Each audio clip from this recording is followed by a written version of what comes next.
Olá, bem-vindo a mais uma palavra oportuna, um tempo de reflexão e de inspiração para a sua vida. Fique aí comigo, pois nos próximos minutos estaremos refletindo sobre algo da palavra de Deus para a nossa edificação. Te espero.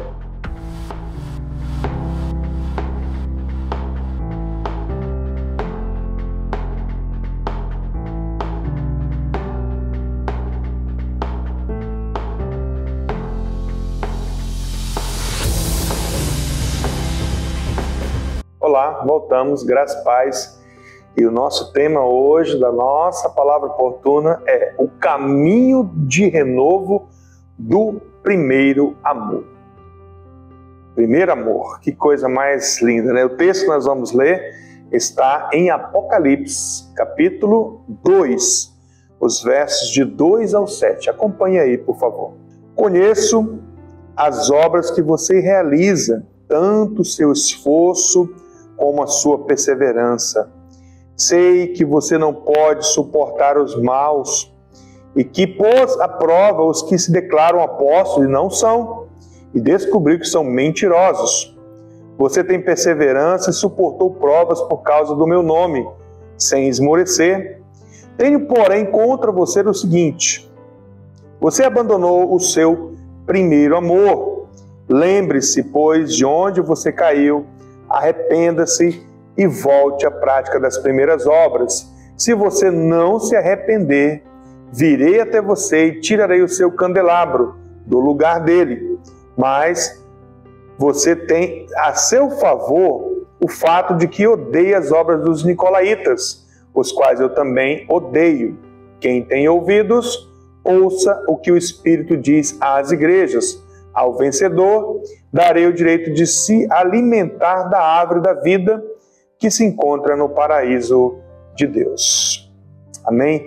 Eu tenho também uma frase de John Flavel, que é um teólogo, que ele diz o seguinte: a maior dificuldade na conversão é ganhar o coração para Deus.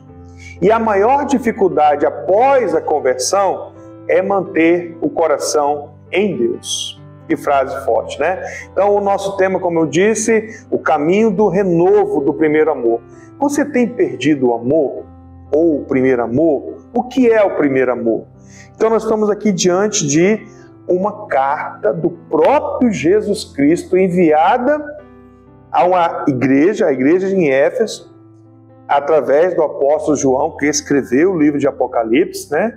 Olha que importante, não foi uma carta do apóstolo Paulo e nem uma carta do apóstolo João e de nenhum dos apóstolos, mas uma carta do próprio Jesus a uma igreja que está dentro de um contexto interessante. Olha só, olhando para o contexto da cidade de Éfeso, nós vamos perceber uma cidade muito grande, forte, poderosa financeiramente falando, considerada a segunda Roma, aí, digamos assim, a segunda cidade mais importante. Tinha um porto onde havia pessoas que vinham e iam de todos os lugares ali do planeta, digamos assim, né? E eles então iam lá por muitos motivos, para comércio, mas também iam lá por causa de um templo que existia lá da deusa grande Diana, como eles falavam, né? E esse templo era muito grande, muito bonito, e muitas pessoas vinham ali para adorar essa deusa, para conhecer o local. E ali está a igreja de Éfeso, uma igreja também que tinha com certeza uma igreja muito forte, muito grande, pessoas, né, dentro do contexto daquela época, era uma mega igreja, digamos assim, né? Uma igreja que o apóstolo João foi pastor dessa igreja. Timóteo foi pastor nessa igreja. Olha só, quem abriu essa igreja foi o apóstolo Paulo. E nada mais quem era membro dessa igreja do que a Maria, mãe de Jesus, porque provavelmente os historiadores vão dizer isso, que Maria foi com o João, então ele se muda para Éfeso e ele passa a pastorear. E quem é membro dessa igreja? Maria. Imagina, essa igreja era forte. E aí Jesus então aqui ele está falando primeiramente de coisas boas dessa igreja, né? Ele fala dessa igreja que ela perdeu o amor, mas não é uma questão de relaxarmos no trabalho que ele está falando, de estar relaxando no trabalho de Deus, pois Jesus já conhece as tuas obras, tanto o teu labor como a tua perseverança, Então, o labor aqui no grego é aquele trabalho intenso, árduo, né? É unido a um aborrecimento, uma fadiga. Esse tipo de labor seguido de perseverança por parte dos efésios não nos permite concluirmos que eles tenham demonstrado alguma queda de produtividade no serviço. Ou seja, então eles não perderam o amor porque não trabalhavam. Jesus conhece as obras daquela igreja. A perda do primeiro amor também não pode ser vista como sendo algo de aprovação de falsos apóstolos que tinha na época, pois eles sabiam discernir os falsos. Olha o que diz o versículo 2, na parte B. Puseste a prova os que a si mesmos se declaram apóstolos e não são, e os achaste mentirosos. Então, eles sabiam quem eram os falsos. E perder o primeiro amor também não é enfrentar uma crise de desânimo. Eu estou desanimado, eu estou em crise. Qual é essa crise? Eu perdi o primeiro amor. Rapaz, você está em pecado. Quem perdeu o primeiro amor é pecado, né? Jesus falou, olha, o mandamento principal é amar a Deus sobre todas as coisas. Então, ele também não era questão de desânimo, de desistir, uma vez que essa mensagem profética do Senhor Jesus elogia a persistência desses cristãos de Éfeso, né? Ele fala que eles têm perseverança, suportaram provas por causa do nome, olha só, e grandes provas. Aquele tempo lá, cristão era queimado nas ruas. Então, ser cristão naquela época de perseguição era difícil, né? Perder o primeiro amor também não é aceitar falsas doutrinas, pois eles tinham ódio dos nicolaítas, né? Depois você pesquisa quem são os nicolaítas. Jesus fala, eu tenho a teu favor que odeia as obras dos nicolaítas, as quais eu também odeio. Então, perder o amor, de fato, é algo que Deus tem contra nós.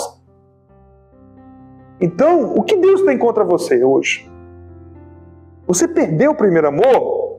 Ele fala, tenho porém contra ti que abandonaste o teu primeiro amor. Apocalipse 2,4. A perda do primeiro amor, então, é uma queda, é pecado. Então há uma necessidade de arrependimento de cada um de nós. Há muitos crentes que continuam se dedicando ao trabalho do Senhor, mas perderam a paixão, o amor. O Senhor Jesus tampouco está exortando aquela igreja que eles não amarem mais, né? Não se trata de uma ausência completa, necessariamente, né? Pois havia sim amor, com certeza, mas o amor deles havia perdido a intensidade, perdido a razão, faziam o que faziam por fazer, certo? Então vem a pergunta, por que perdemos o primeiro amor? Então, se nós quisermos nos prevenir disso, de não perder este amor, e quisermos de fato um renovo espiritual, se já perdemos ou estamos perdendo, depois de tudo isso que nós já vivemos, né, e vimos o que essa igreja está vivendo, precisamos entender alguns aspectos e a maneira como eles nos afetam, como o convívio e o tratamento com o pecado. Como que eu convivo com o pecado? Como que eu trato com o pecado? A falta de profundidade espiritual, as distrações com esse mundo, tudo essas coisas, são 3 pontinhos apenas, vai levar você a perder esse primeiro amor, certo? Então, o convívio com o tratamento, o convívio e o tratamento com o pecado é o primeiro ponto que a gente vai perceber que traz a perca do amor. Jesus disse em Mateus 24:12, por se multiplicar a iniquidade, o amor de muitos se esfriará. Ele está falando aqui, não do pecado em si que eu cometi, mas do pecado das pessoas, né? se referindo aos pecados da sociedade ao qual nós vivemos no meio delas, devido à multiplicação do pecado à nossa volta, e não necessariamente em nossas vidas, passamos a conviver com algumas coisas que, ainda que não pratiquemos, olha só, passamos a tolerar. Muitas vezes. Convivemos com o pecado dos outros. Como você lida isso, né? Como você convive? Tem uma história, depois você pesquisa essa história de Ló, está lá em 2 Pedro 2, do 6 ao 9, que fala que esse homem se afligia com as iniquidades de Sodoma e Gomorra, a cidade que foi destruída por Deus com fogo. Mas ele não se contaminou, certo? Então, quando se fala em tratamento com o pecado, e isso traz também esfriamento, a gente vai perceber o quantas pessoas estão sufocadas com tantas coisas. E elas acabam, às vezes, nem pecando, fazendo coisas que necessariamente não é um pecado, né? Eles estão sufocados como aquela parábola lá que Jesus contou, né, a parábola da semente que caiu lá num lugar que sufocou, ela foi queimada, está lá em Lucas 8,14, ele diz que ao cair entre os espinhos, e é aquelas pessoas que ouvem a palavra, mas no decorrer dos dias são sufocadas com os cuidados, riquezas, deleites da vida, olha só. E os seus frutos não chegam a amadurecer. Então tem áreas que não são tratadas em nossas vidas, talvez pareçam tão nocivas, mas olha, nos afasta de Deus, nos tira do primeiro amor. Sabe por quê? Porque esse primeiro amor não é, eu falei isso na pregação, não é que é aquele amor lá no início, necessariamente. Por exemplo, eu entendo que eu amo muito mais o Senhor hoje, com o tempo que eu tenho de cristão, do que no início. Não é voltar aquele primeiro amor. Mas ele não está falando aqui de primeiro, em questão de tempo, mas de posição. Jesus não está mais em primeiro lugar. Ele não é mais o seu primeiro amor. É isso que Jesus está falando. Eu tenho isso contra você. E nós precisamos perceber isso, né? E a falta de profundidade espiritual, que é o segundo ponto, também é outro item que faz a gente esfriar e abandonar e tirar Jesus do primeiro lugar e colocar ele lá embaixo. O segundo fator aqui, né, que contribui muito, né, com essa questão, a parábola do semeador que eu falei também tem um outro texto que fala sobre essa questão, que é aquela que caiu sobre a pedra, que ela até recebe com alegria a mensagem, a palavra, mas ela não tem raiz, certo? Não tem profundidade. Cresce apenas por algum tempo e na hora da aprovação, sai fora, desvia. Está lá em Lucas 8,13. Então o resultado de uma planta que brota depressa, mas não desenvolve a profundidade, é um problema. Certo? O risco que essa planta corre, pelo fato de que ela não se desenvolveu na superfície, ela só se desenvolveu na superfície, é que saindo do sol, que aqui figura que o calor das provações, as lutas, as dificuldades, ela pode morrer rapidamente. Muitos cristãos vivem somente dos cultos semanais, não investem tempo em relacionamento diário, não oram, não se enchem da palavra, não procurem mortificar a carne para viverem no Espírito, não se envolvem no trabalho do Pai Celestial com amor, com dedicação, mas fazem por obrigação. E aí perdeu o primeiro amor. E Jesus vai falar, eu tenho isso contra você. Eu tenho isso contra você. São cristãos sem profundidade que vivem meramente na superfície. O último ponto, as distrações com esse mundo. Olha o que tem distração.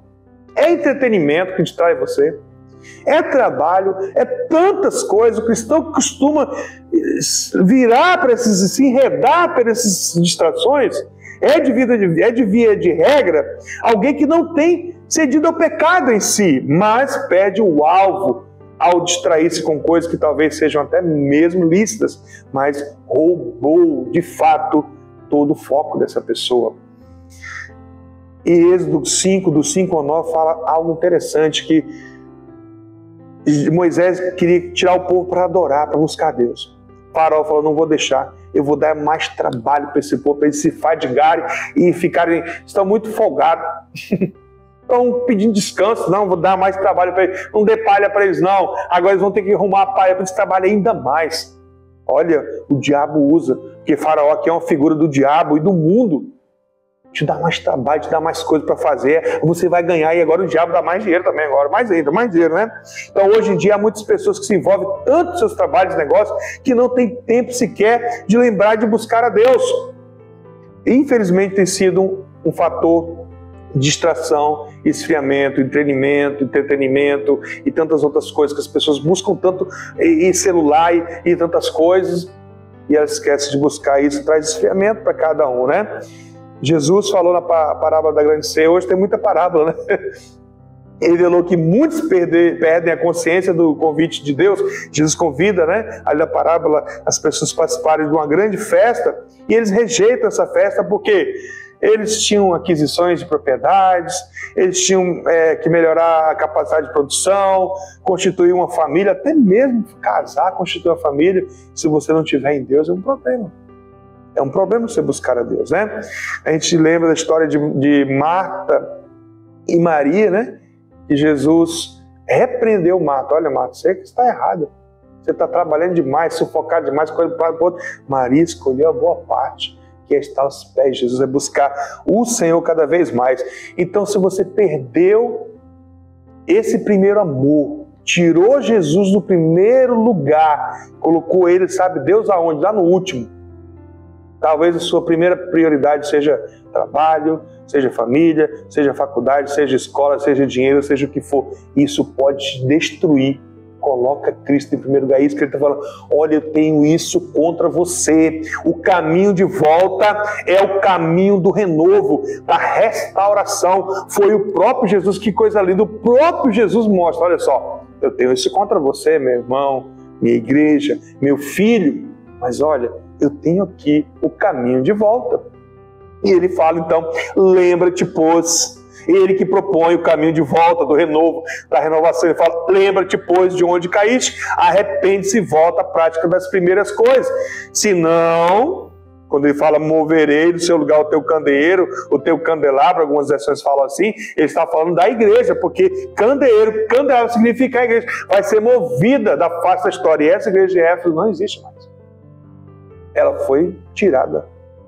Só tem história, né? Então, Cristo menciona 3 passos práticos para nós encerrarmos aqui, que devemos dar a fim de voltarmos, né? Se queremos voltar ao primeiro amor, colocar Jesus em primeiro lugar, lembra-te de onde caiu. Arrepende-se, porque é pecado não amar Deus em primeiro lugar. E volta às práticas das primeiras obras com muito amor, colocando Jesus em primeiro lugar. Amém? Vamos orar? Senhor, obrigado por essa palavra oportuna de hoje, que essa palavra chegue ao coração desta pessoa que está ouvindo essa mensagem e que essa palavra traga, Deus, um renovo espiritual, um renovo do primeiro amor a cada coração, que coloquemos em prática aquilo que Jesus nos mandou fazer, nos ensinou aqui, sabendo que Ele sabe o que é melhor para nós e que nós possamos colocar Jesus em primeiro lugar, em amor, o nosso primeiro amor, e seja Jesus Cristo em tudo em nossas vidas. Senhor, ora e abençoe cada família, cada pessoa, em nome de Jesus Cristo. Amém. Que o Senhor te abençoe e te guarde, e até a nossa próxima palavra oportuna.